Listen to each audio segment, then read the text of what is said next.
Welcome to episode 6 of the Indie Film Sound Guide. So far, we've talked about positioning, getting clean dialogue takes, removing unwanted noises, where to set your levels, and wild takes. Now comes the first step in post-production sound design, Foley art.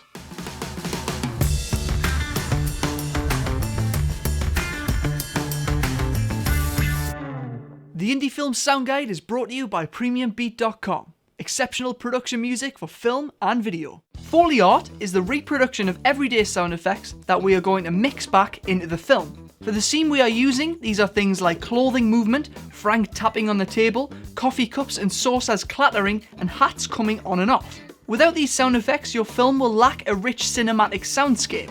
It will feel unnaturally quiet and uncomfortable.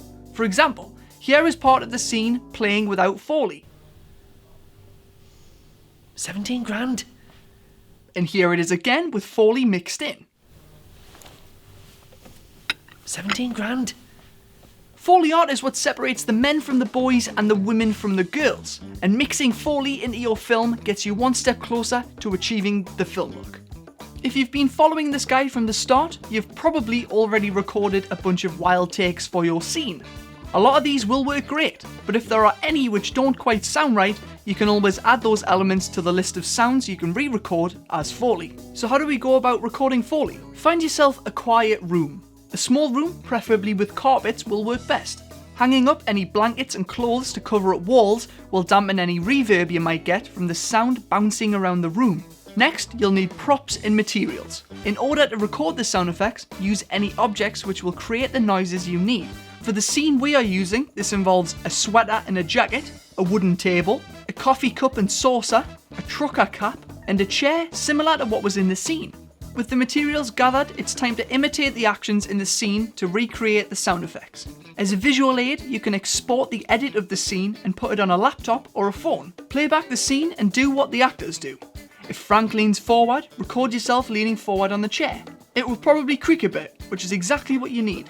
If Stu takes off his hat and places it on his knee, do the same thing.